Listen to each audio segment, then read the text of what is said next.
Ecclesiastes chapter 3 and verse 15 in the NLT. What is happening now has happened before, and what will happen in the future has happened before, because the Most High makes the same things happen over and over again. First off, I want to give all praises, honor, and glory unto Yahweh, Bahashem, Yahweh Shai, Bahashem, Rahakodash, the honors unto the apostles of Great Millstone and teaching well. And as always, peace and salutations unto the elect. Mr. Brother Benaiah from the Great Millstone Dallas branch. And I'm going to entitle this lesson, Let Us Make a Name for Ourselves. All right. Because I ran across an article. All right. And the brother had sent me an article too, going into the same thing about this particular uh, pact for the future, all right, that the UN just adopted. You see, as you can see this from the endtimeheadlines.org, the UN just adopted the Pact for the Future, which lays the foundation for a new global order, all right?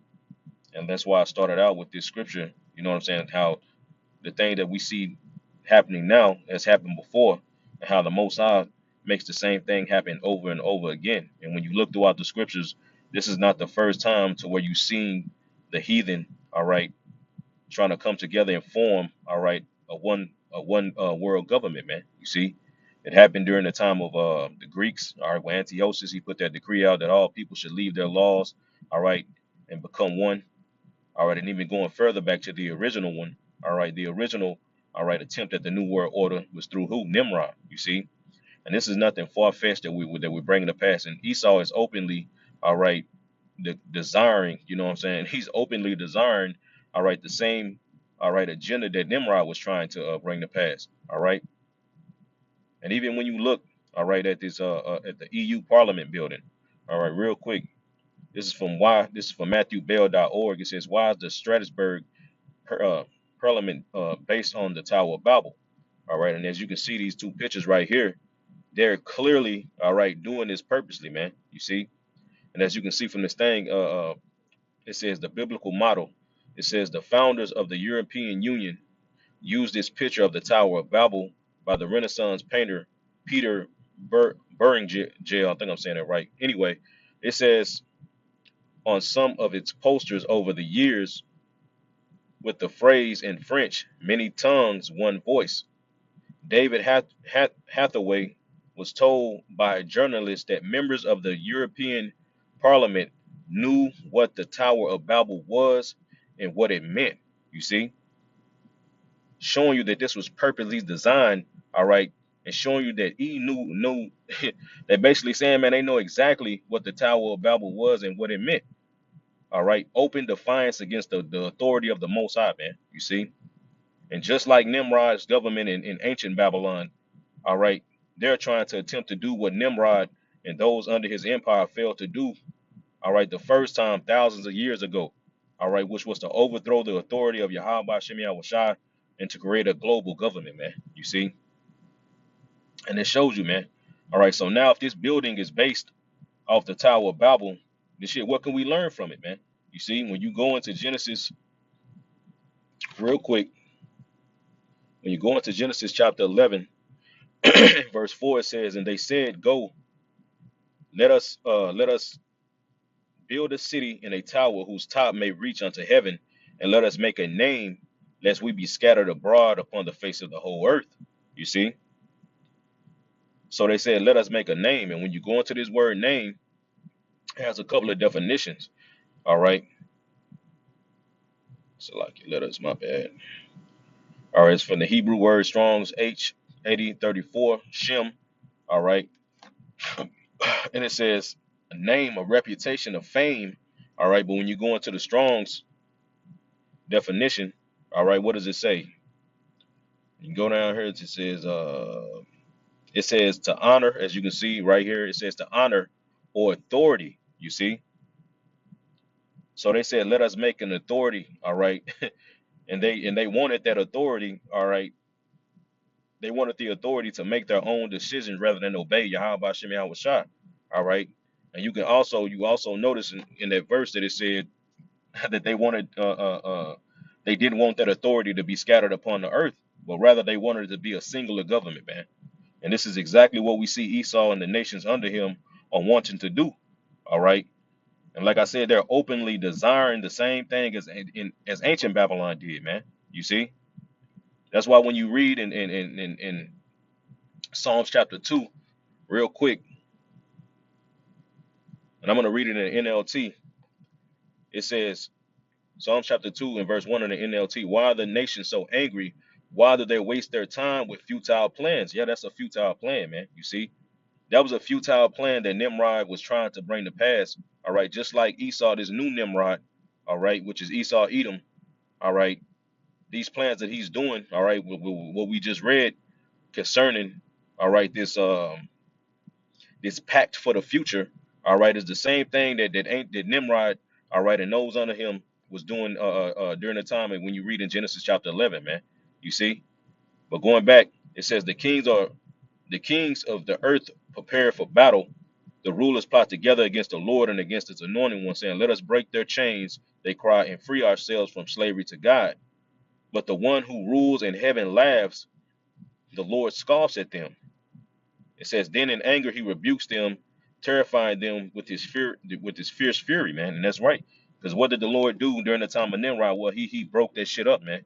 You see, they wasn't able to fulfill that empire, just like it says in the book of Job. Esau is not going to be able to fulfill that empire, man. You see, he's not going to be able to do it. All right. So real quick, let's go to. Let me see. Let's go back to Genesis, man. All right. So let's take a look. You know what I'm saying, at the events that happened in ancient Babylon to get a deep idea of what Esau was trying to do, man. You see, because we know the ancient Babylon, all right, their first their first leader of the leader of that rebellion was Nimrod. You see, he was that first global dictator.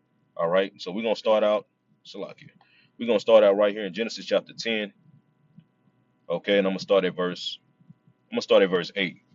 All right, and it says, and Cush begot Nimrod, and he began to it's like it said, and he began to be a mighty one in the earth. He was a mighty hunter before the Lord, wherefore it was said, even as Nimrod, the mighty hunter before the Lord. All right. It says he began to become mighty. You see? All right. And we're going to go back into that. All right. We're going to go back into a couple of words. You know what I mean? Let's continue on going. It says, and the beginning of his kingdom was Babel in earth, in Akkad, in Kalnah, in the land of Shinar. Out of the land went forth Ashur and builded Nineveh, all right, in Rehoboth and Calah, in Rezin, between Nineveh and Calah. The same is a great city, you see. Now the elder Yashawamba had did a video uh, a little bit ago, you know what I'm saying, going into, you know what I'm saying, what these particular names of these cities, you see, and how the particular names, all right, had meanings, all right, to them, you see, on what the plan that Nimrod was trying to bring to pass, man. And when you get this last city that Nimrod was trying to, Nimrod had established, Salakia, is called Rezin, all right, but when you get that word, all right,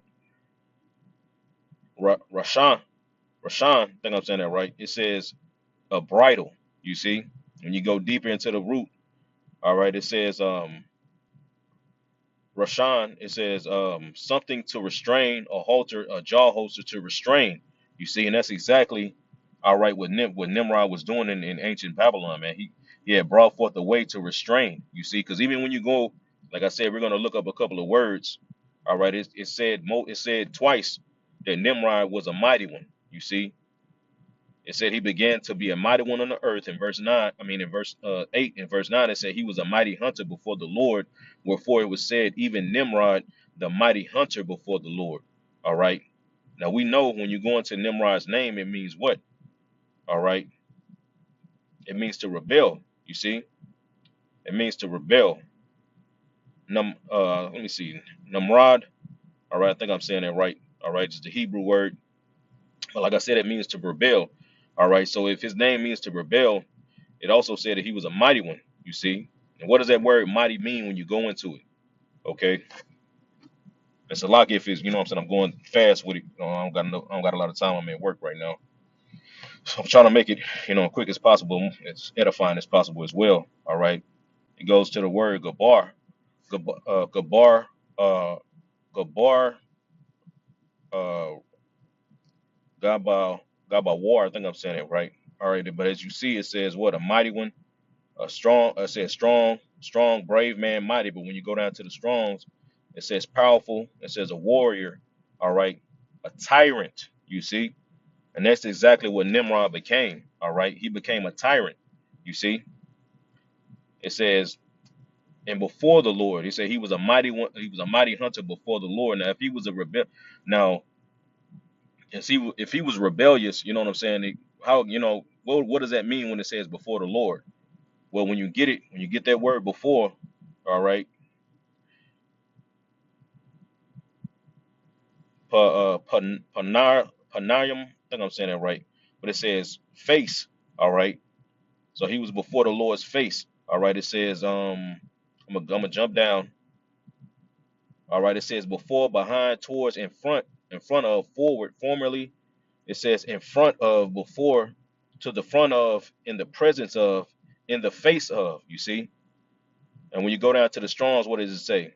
It says against. You see, all right. So he was against, all right, the ways of Yahweh Shemi Hawashah, man. You see, that's what that's going into. If somebody is in your face, you know what I'm saying? That means y'all are in opposition. You see.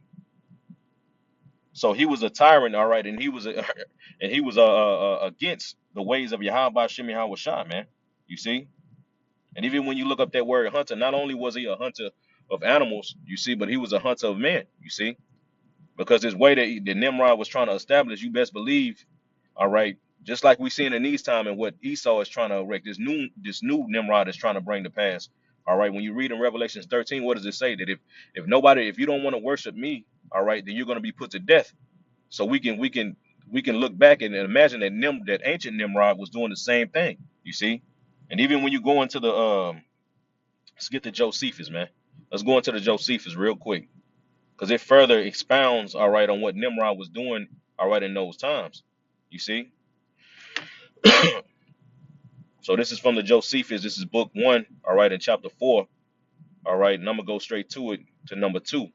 It says, let me see if I can zoom in a little bit. All right, it says. Now it was Nimrod who excited them to such a affront and contempt of the Most High. He was the grandson of Ham, the son of Noah, a bold man and of great strength of hand.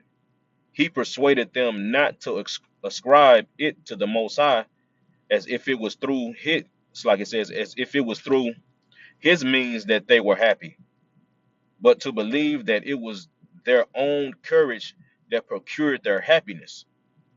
All right, and that's exactly. And it says they are also. It says he also gradually changed the government into tyranny. You see, so he brought forth an oppressive way. You see, an oppressive government, man, an oppressive rule, and that's exactly what Esau is trying to do now. All right, with these particular, you know what I'm saying, laws, this pact for the future. All right, it's setting the foundation. All right, for Esau to establish that global order, man, that one world. You see, to where his way is about his way. You see. Because like I said, Esau, just like Esau is in the spirit of ancient Nimrod, man. He doesn't want, all right, he doesn't want the Most High to rule over him. He wants to establish his own authority, you see? And he wants to seize the creation and put everything under his authority, you see? And that's why we see these particular things coming to pass. So why Jake is so, all right, um, distracted by P. Diddy and these particular celebrities that Esau is throwing under the bus right now, you see? Which these particular things are lessons that we brothers do to bring out, to show judgment, because that's what them wicked niggas get. You know what I'm saying?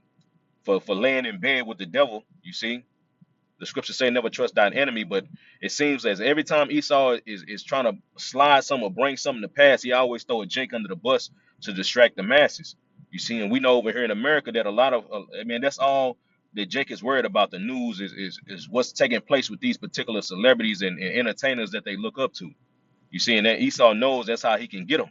All right, but it's one, all right, particular group of people that Esau can't get by, and that's the prophets. All right, we use, you know what I'm saying? We see what he's doing. We see, all right, we bring out videos of the judgment that's happening to these Jakes. You know what I'm saying? These different entertainers, but we look past that as well. All right, further deep into what Esau is really doing, which is these particular laws.